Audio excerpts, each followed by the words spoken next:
66ನೇ ಕರ್ನಾಟಕ ರಾಜ್ಯೋತ್ಸವದ ಕನ್ನಡಕ್ಕಾಗಿ ನಾವು ಅಭಿಯಾನಕ್ಕೆ ಆಳ್ವಾಸ್ ಶಿಕ್ಷಣ ಪ್ರತಿಷ್ಠಾನದ ವಿವಿಧ ಸಂಸ್ಥೆಗಳಿಂದ 5,000 ಮಂದಿ ಕನ್ನಡ ನಾಡಿನ ಹಾಡುಗಳನ್ನು ಹಾಡಿದರು. 4 ಪ್ರತ್ಯೇಕ ಸ್ಥಳಗಳಲ್ಲಿ ನೆರೆದಿದ್ದ ವಿದ್ಯಾರ್ಥಿಗಳಿಂದ ಕೆವಿ ರಮಣ್ ನಿರ್ದೇಶನದಲ್ಲಿ ಕುವೆಂಪು ಅವರ ಬಾರಿಸು ಕನ್ನಡ ಡಿಂಡಿಮವ, ನಿಸಾರ್ ಅಹಮದ್ ಅವರ ಜೋಗದ ಸಿರಿ ಬೆಳಕಿನಲ್ಲಿ ಹಾಗೂ ಹಂಸಲೇಖ ಅವರ ಹುಟ್ಟಿದರೆ ಕನ್ನಡ ನಾಡಿನಲ್ಲಿ ಹುಟ್ಟಬೇಕು ಹಾಡುಗಳು ಏಕಕಾಲದಲ್ಲಿ ಹಾಡಿದರು.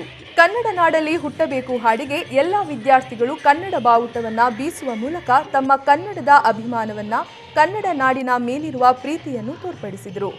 ಆಳ್ವಾಸ್ ಶಿಕ್ಷಣ ಪ್ರತಿಷ್ಠಾನದ ಶಿಕ್ಷಕರು, ಶಿಕ್ಷಕೇತರ ಸಿಬ್ಬಂದಿಗಳು ಹಾಗೂ ವಿದ್ಯಾರ್ಥಿಗಳು ಕನ್ನಡ ನಾಡಿನ ಜವಾಬ್ದಾರಿಯುತ ಪ್ರಜೆಗಳಿಗಾಗಿ ನಾವು ಕನ್ನಡದಲ್ಲೇ ಮಾತನಾಡುತ್ತೇವೆ, ಕನ್ನಡದಲ್ಲೇ ಬರೆಯುತ್ತೇವೆ, ಕನ್ನಡದಲ್ಲೇ ನಿತ್ಯ ವ್ಯವಹಾರ ಮಾಡುವುದಾಗಿ ಪಣ ತೊಡುತ್ತೇವೆ. ಕನ್ನಡ ನಾಡು, ನುಡಿ, ಸಂಸ್ಕೃತಿ ಹಾಗೂ ಪರಂಪರೆಯನ್ನು ಉಳಿಸಲು ಕಟ್ಟಿಬದ್ಧರಾಗಿರುತ್ತೇವೆ ಎಂದು ಸಂಕಲ್ಪ ಮಾಡಿದರು.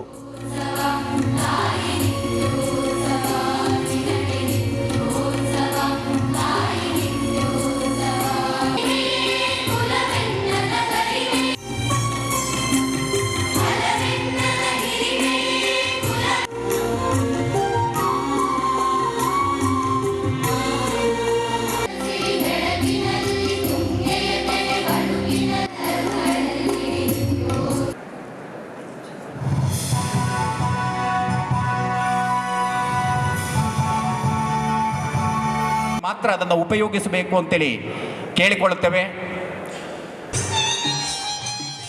ಪ್ರೇಮಶ್ರೀ, ವಿ4 ನ್ಯೂಸ್, ಮೂಡುಬಿದ್ರೆ.